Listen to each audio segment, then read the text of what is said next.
may have weaknesses, you've made mistakes, we all have. But there's a lot more right with you than there is wrong with you. Dwelling on the negative doesn't help you to do better. Beating yourself up for past mistakes doesn't move you forward. The better you feel about yourself, the better you'll do. The more you like yourself, the further you'll go. You can't give away what you don't have. If you're in turmoil on the inside, mad at yourself, critical, condemned, that's what you have to give. Love is not something that you do. Love is something that you can become. It's your quality. If your mind is in a certain way, it's joyful. If your emotions are in a certain way, it's loving. This is the quality of sweetness of body. If your body becomes sweet and pleasant, it's called health and pleasure. If your mind becomes very pleasant, it's called peacefulness and joyfulness. If your emotions become pleasant, it's called love and compassion. If your very life energy becomes pleasant, it is called blissfulness and ecstasy. Only if your surroundings become pleasant, it's called success. In Buddhism, they say replace any negative thought immediately with a positive thought. And the neuroplasticity says the same thing, because neuroplasticity is amazing, but it can be bad. If you have a breakup and you obsess about the person, you're wiring that deeply into your brain. So you have to direct your neuroplasticity, and if you do get that voice in your head, which is normal for all of us, you need to, override that with a positive statement. So your forebrain is the builder, it's the designer, it's the CEO. And when you begin to speculate possibilities, when you start to think about a better way to do something, or something you want to experience, or something you want to do, or some future event, it's an amazing phenomenon, because the researchers are beginning to show that not only do we remember a past, but the brain actually can remember a future. And so how does it do that? Well, because the forebrain has connections to all other parts of the brain, it can take a little bit of that knowledge from a specific neural network and a little bit of experience and another neural network of knowledge and another neural network of experience, and it can seamlessly piece it together to create a new level of mind. And then your brain gets a picture or an image, and then you transfix your mind on that image, and those neurons string into place that begin to fire and wire together. And every time you remind yourself of what you want to experience, you're reinforcing the circuitry in your brain to begin to install the hardware for you to actually experience that future event. In other words, the brain already looks like it's already had the event. Now that's super cool, because it really says then that we're remembering a future potential. The imagination is the most marvelous, miraculous, inconceivably powerful force that the world has ever known. And the average individual uses the imagination, if they use it at all, against themselves. They imagine what they don't want. They imagine problems coming. Let's begin to use our imagination the way God meant it to be used. It's the greatest creative faculty that we possess, and we can build anything we want with. The mind is very strong, and one of the things the mind does is develop methodologies or ways of thinking that let it interact with life and not get hurt and be more comfortable. And it's the ego. When we develop a self-concept, and we change it throughout our lives, but in general, there's a self-concept sitting under there saying, I was the one that did this, and I was the one that went to this school, and I'm the one that went there, and the one that my father left or stayed, or whatever the hell it is, And basically, all of this unfolds, and you end up developing patterns of thinking based upon the experiences you've had, all right? And what I'm saying, at least certainly in my experience, is that's not what makes you wake up. That's what keeps you from waking up, all right? The fact that you're identifying with these past experiences and saying that's who I am, well, it's not who you are. You are watching your ego, you see it get upset, you see it fix things, you see it have concepts and views and et cetera, and even you're obviously very intelligent, you can use your intellect to support the ego, to support that, and so on, right? Man's greatest burden is unfulfilled potential. Man's greatest burden is unfulfilled potential. And I say, when I look at the audiences, And I know that maybe only 1% are going to achieve their potential. Not fully. I still haven't fulfilled my potential, but unfulfilled potential is man's greatest burden. And it breaks my heart because I know what you kids are capable of. I know I've had kids with 80 IQ to 180 IQ that I mentored that have done big deals. Actually, the 80 IQ did better than the 180 IQ. Okay, and I know what they're capable of, and I know how 10 million or 100 million or whatever the number is changes lives, and then all of a sudden, you know, you believe that you can walk on water.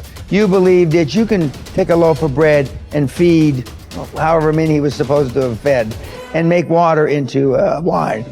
And when you believe it, see, the true test of a leader is when you've trained other people to be leaders. It's in you, kids. I mean, you can do it if you want it bad enough, and you stay focused and you're willing to maintain that commitment. I have to go become more confident. I have to go become a person capable of doing these things. I have to change myself to get there. I can't wait for circumstances to change so I can have my dream. Then our dreams would never happen. We have to get to the point of maturity in our lives where we say, okay, 2 things are going to change my life. Something new is going to come into my life and make me lucky and blessed. And maybe I can't count on that forever. And maybe now instead I have to consciously design my life and say, okay, now if I want to change, if I want my dream, something new has to come from me. I'm going to become a better person. I'm going to become a person who is more optimistic, who is more confident, who is more driven. Not because I am that now, but because we can grow. That you can become the type of person who you need to be to achieve your ideal life. You can start today living from your highest ideals, your highest sense of self, your strongest sense of self. You don't need permission. You don't need a guy like me to look at the video camera and say, you have now permission. But if you've been waiting for it, you have permission. It's like at some point in your life, you just say, okay, I have permission to become my best self. And by becoming your best self, you start to achieve your best things. You start to contribute better things. You start to become a better human being. You can do that now, today. So next time you're thinking about a big dream, don't think about the things that, well, I don't know how to do that, and stop. Think, I don't know how. So set it up on your calendar to go learn those things. I don't have that, then set it up step by step to go build that. I'm not like that, then set it up step by step to go develop those skill sets and those competencies so you can become that, and ultimately you can achieve that dream. It's there, it's waiting for you. Don't stop. We are what we repeatedly do. Excellence then is not an act, but a habit. You are your most valuable asset. Your life, your potential, and your possibilities are the most precious things you have. Thus, your great goal in life should be to fulfill that potential and become everything you are capable of becoming. Your ability to learn, grow, and fulfill your potential is unlimited. Today, people are graduating from high school and college in their 70s, learning new subjects and developing new capabilities. Your ability to learn and remember can continue throughout your life if you keep your brain alive, alert, and functioning at its best. Your most precious financial asset is your earning ability. Your ability to work is your primary source of cash throughout your life. You could lose your home, your car, your bank account, and everything you own, but as long as you have your earning ability, you can earn it all back, and more, in the months and years ahead. Your biggest investment, most people don't realize this. They take their earning ability for granted. But it has taken you your entire life to develop your earning ability. Every bit of education, experience, and hard work that you have invested in learning your craft and developing your skills has gone into building this asset. Your earning ability is very much like a muscle. It can increase in strength and power year by year as the result of regular exercise. Likewise, the opposite is true too. If left alone or ignored, your earning ability, like your muscles, can become weaker or even decline because you have simply failed to upgrade it continually. In other words, your earning ability can be either an appreciating or a depreciating asset. What got you here won't get you any further. Some people are actually losing value each year, declining in earning ability because they are not continually upgrading their knowledge and skill. They don't realize that whatever knowledge and skill they have today is rapidly becoming obsolete. It is being replaced by new knowledge and skills that, if you don't have them and someone else does, you will be in danger of being overtaken by your competition. The achievement of personal excellence is a decision you make, or that you fail to make. But in the absence of a commitment to excellence in your chosen field, you automatically default to average performance, or even mediocrity. No one becomes excellent accidentally or by just going to work each day. Excellence requires a definite decision and a lifelong commitment. Knowledge and skill are the keys to the 21st century. Becoming the best person you can possibly be and moving to the top of your field require the application of self-discipline throughout your life. Mental fitness is like physical fitness. If you want to achieve either, you must work at it all your life. You can never let up. You must be continually learning and growing, every day, week, and month, throughout your career and in other areas of your life. If you're going to join the top 20% and stay there, to earn more, you must learn more.